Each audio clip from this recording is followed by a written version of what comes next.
Chapter 3: The Unseen Enemy. The tension in the Beacon Hotel was palpable as night settled over Boston. With Mr. Blackwood safely back at the hotel, but still weak from his ordeal, Caroline knew they were closer to understanding the mystery, but far from solving it. Detective Reynolds wasted no time in examining the contents of the USB drive that Mr. Blackwood had handed over. Caroline, although not an official part of the investigation, stayed close, her curiosity and concern for Mr. Blackwood drawing her into the detective's orbit. In the small conference room turned investigation hub, Reynolds connected the USB drive to his laptop, the screen filled with files, documents, photos, and surveillance footage. The detective methodically began to sift through the data. Caroline leaned in, watching as Reynolds opened the first document. It was a detailed report on the jewel theft in New York City, complete with names, dates, and locations. The photos showed the stolen jewels, their intricate designs glinting in the camera's flash.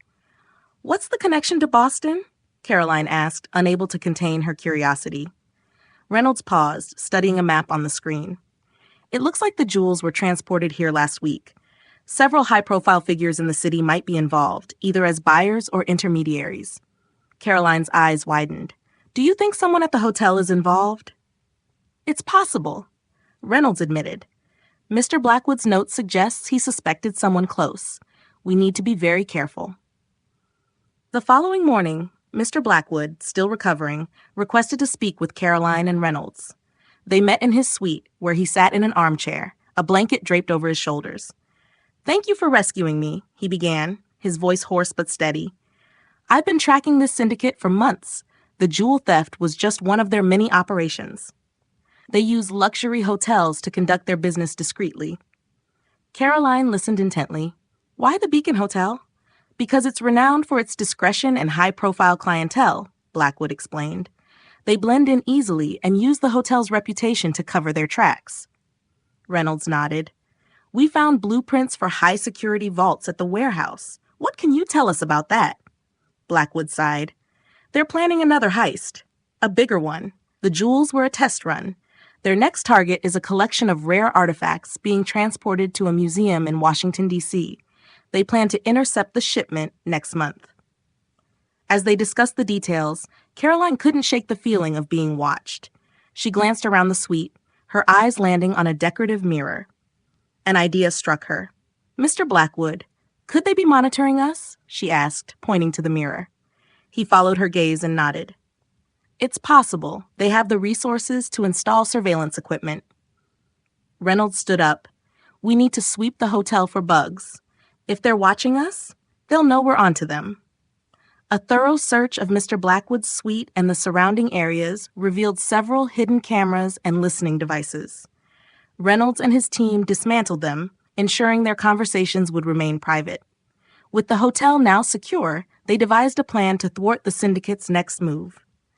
Reynolds coordinated with law enforcement agencies in Washington, D.C., while Caroline and the hotel staff discreetly gathered information on suspicious guests and activities.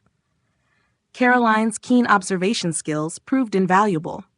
She noticed a pattern in the movements of certain guests, including a man who frequented the hotel's business center late at night. She informed Reynolds, who discreetly placed the man under surveillance.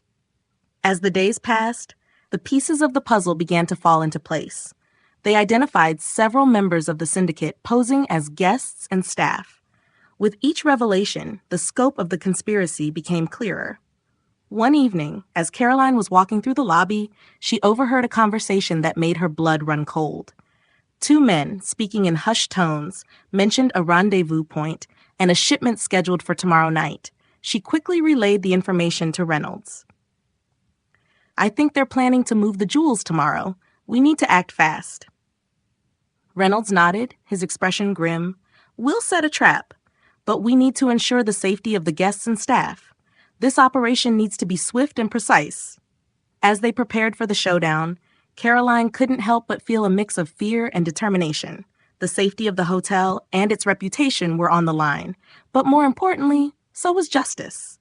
The next 24 hours would be crucial in bringing the syndicate to justice and protecting the Beacon Hotel from further harm.